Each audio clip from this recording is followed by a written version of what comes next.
pag-usapan natin itong sinkhole na medyo malaki-laki din 3 meters by 3 meters. Malalim. 3 meters ang lalim. At ang sinasabi ngayon, ito pala ay linya ng Maynilad.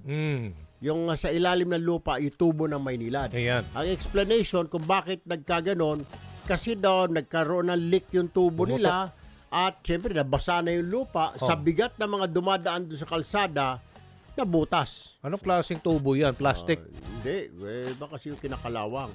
Naku. Anyway, nasa linya po ang tagapagsalita ng Maynilad, si Miss Jennifer Rufo.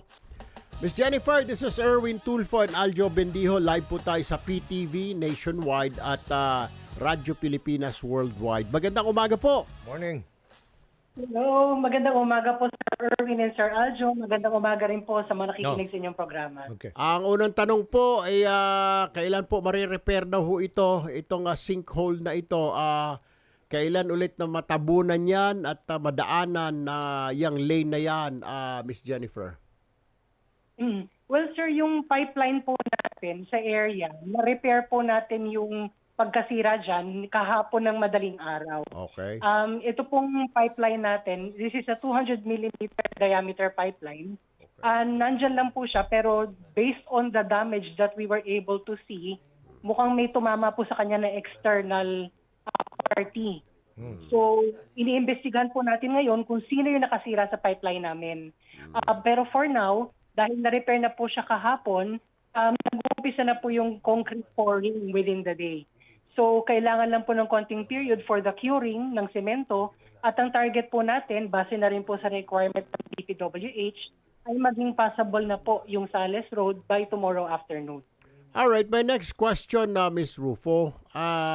Meron po ba kayong equipment or something to check yung inyong mga tubo sa ilalim ng lupa kung may mga leak? Parang mga x-ray ba na sa ibabaw, pwede ba na makita kung may mga leak? Kasi ang explanation, di po ba, nagkaroon ng leak, lumambot ang lupa, kaya nabutas, di ba, sa bigat ng mga dumadaan. Baka meron pa dyan ngayon ng mga leak na mga tubo ninyo, hindi lang kayo, pati Manila Water, para maagapan ka agad, di po ba? Mabuti po, walang na-disgrasya, walang nahulog po dyan. Do you have such equipment or pamamaraan, ma'am, para ma-check bago magkaroon ng sinkhole yung mga lugar na dinadaanan po ng mga pipe ninyo, Ms. Rufo? Meron pong paraan, Sir Erwin. In fact, meron po kaming central control room kung saan minomonitor po natin lahat ng ating mga pasilidad. And typically, sir, pag meron pong sudden pressure drop sa isang lugar, usual indication po yan na merong leak sa isang lugar.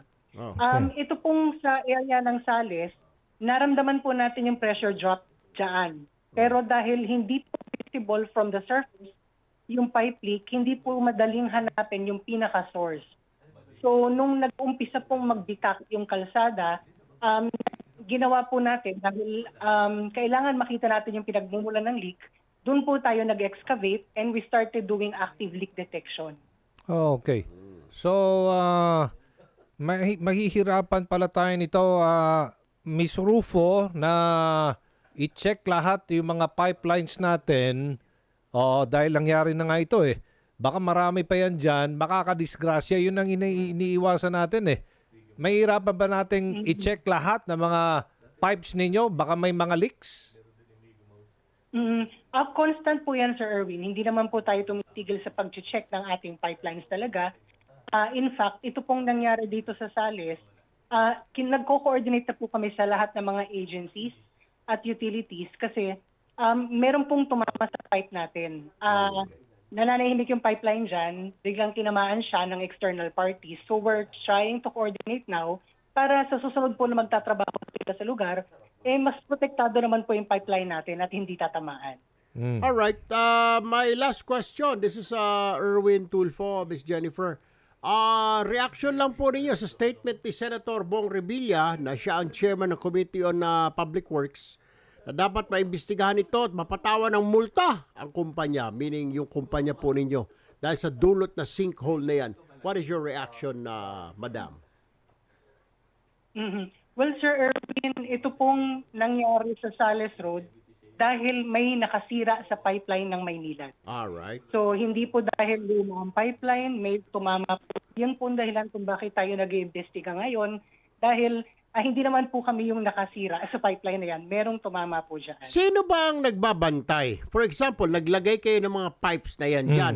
Wala ba nagbabantay na taga DPWH na tama ba yung inilalagay ninyo? No. Tama ba yung ginagawa ninyo? Pag naghukay kayo, nandiyan bang representative ng DPWH para masiguro wala kayong tinamaan dyan, wala kayong tinamaan na kable ng globe, ng smart or what have you? Ganon din sila na hindi nila tinamaan kayo pag kut-kut nila. Wala bang mga ganon na mga representatives, Miss Rufo? Typically, sir, dapat meron, bago po magtrabaho ang isang utility or agency sa isang lugar, nakikipag-coordinate po yan sa mga all possible utilities na present sa ilalim ng lupa sa area na yan. So, i-check po natin actually, sir, kasi meron na kaming suspetsya kung sino yung nakatama. Although guided po sila, usually merong mga blueprint po yan. Siguro dahil aksidente, natamaan din, ayun nga lang, hindi kami inabisuhan na may natamaan sila. Kaya tumagal po yung leak na yan. Hindi, pero ang tanong ko, wala bang inspector ng DPWH? Because that's their job. I mean, their public works and highways. Di po ba? Wala bang ganun tuwing may project kayo or pagtatakpan nyo na, wala bang taong representative ang DPWH dyan? Represented po, sir, lahat. Kasi again, bago po tayo maglatag ng tubo or Siyempre. fiber optic line. Hindi naman, pagtakip informed na po kasi, what you're saying, tinamaan nila. So, ibig sabihin, patapos na sila siguro nung tinamaan nila ito. So, bago takpan niyang lupa na yan, yung hukay nila, meron bang tiga DPWH doon? Para sabihin, hoy, tinamaan mo yung sa Maynilad, ayusin mo yan. Wala ba sila mga ganon, ang DPWH? Yun ang hindi ko po alam, Sir Erwin. Basta ang masasagot ko lang po yung sa Maynilad. Alright. And we know, sir, na dapat bago po matapos ang isang proyekto, bago mag-umpisa, ini-inform po kami. Yes. Alright. Miss Jennifer Rufo, spokesperson ng Maynilad, maraming salamat po sa oras na binigay niyo po sa amin. Magandang umaga po sa inyo. Maraming Thank you po. salamat din po sa pagkakataon. Magandang umaga. Kung nasira yan, siguro may mabigat na sasakyan dumaan dyan. Gaano kalalim yung mga pipes na yan? Dapat Hindi, safe yan. Yun nga yung tanong natin Paglagay ng pipes na yan, gano'ng kalalim?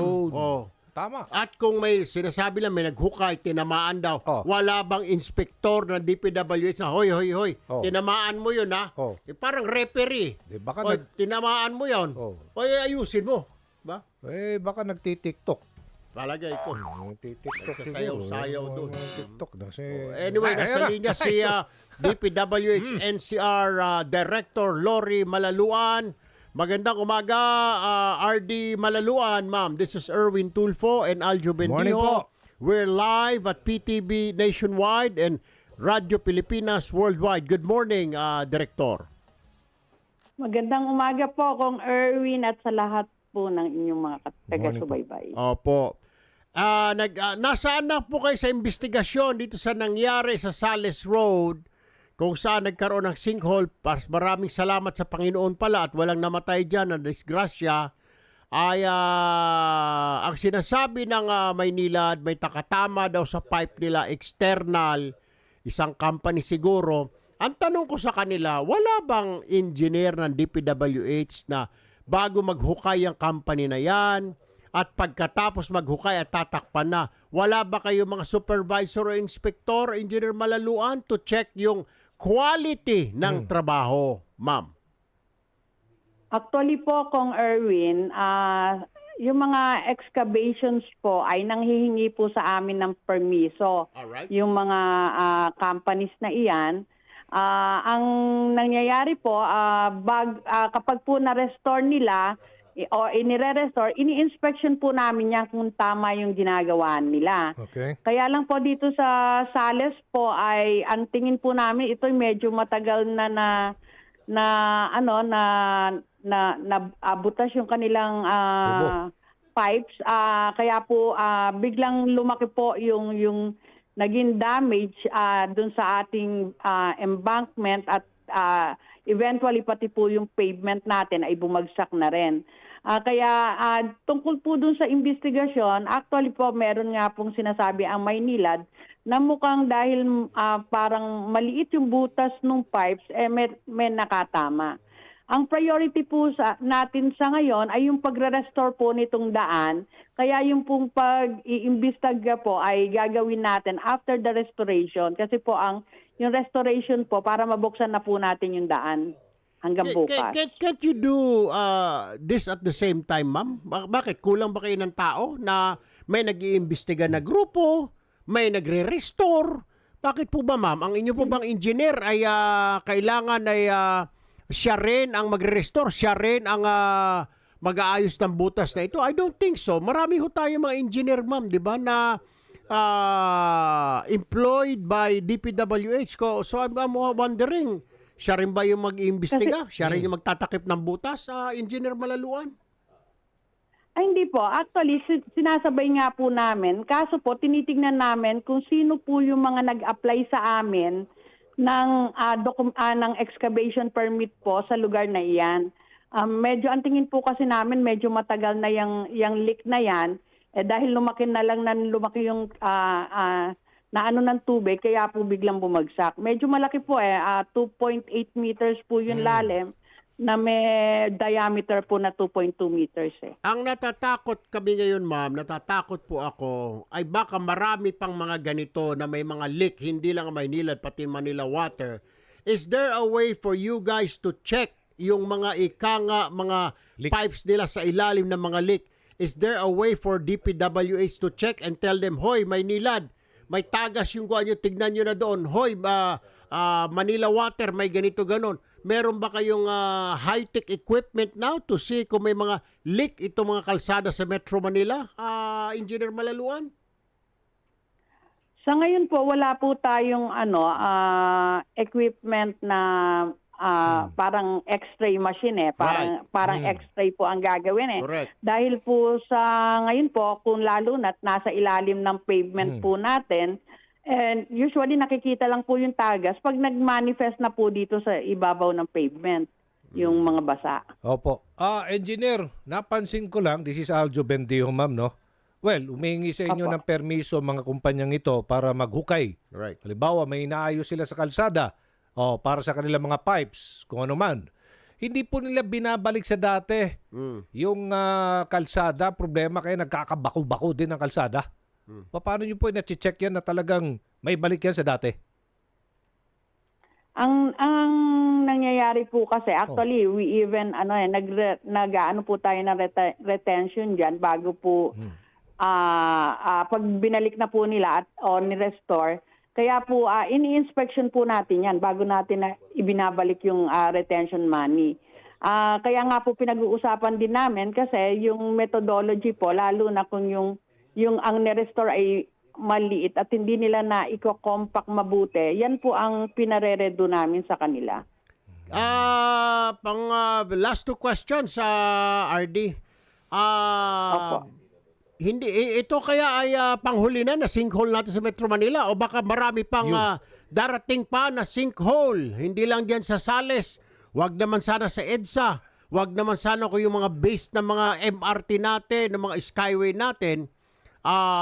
Kasi wala nga pamamaraan na check na kung may mga leak yung mga tubo na yan.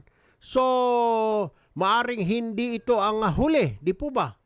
Yun ang kinakatakot ng mga kababayan natin, engineer.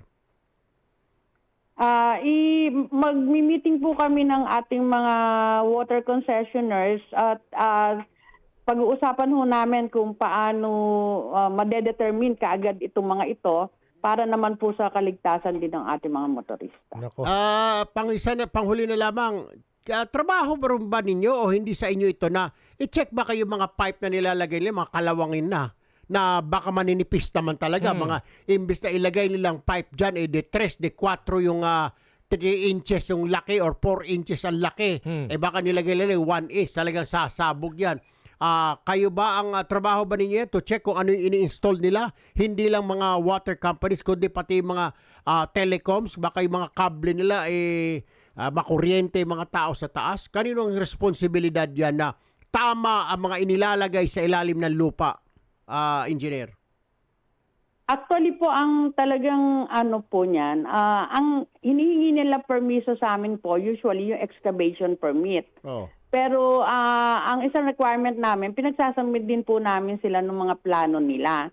Usually po, maayos ang plano, pero minsan po kasi pinasa-subcontract nila yan, sila po dapat, yung mga concessionaires or yung mga utility companies, sila po ang nag-i-inspection kung itinatama po dun sa mga specifications na requirement nila. Alam ko ma'am, ninyo rin kasalanan yan ay common practice na yan. Pag pinasubcon, si contractor na ibigay na kay ganito yung budget, yung kanyang porsyento, yung kanyang komisyon, SOP. SOP, kagaya yung example na lang ma'am, dyan sa EDSA, di ba? Yung kalsada natin na Holy Week, sinabi hindi tinapos. Kasi siguro, imbis na pampataos, pang overtime, binigay kung kani-kanino yung SOP.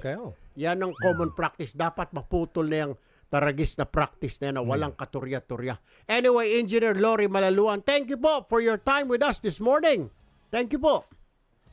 Maraming salamat din po at mabuhay kayo. Si Engineer Lori Malaluan, Regional Director ng NCR DPWH.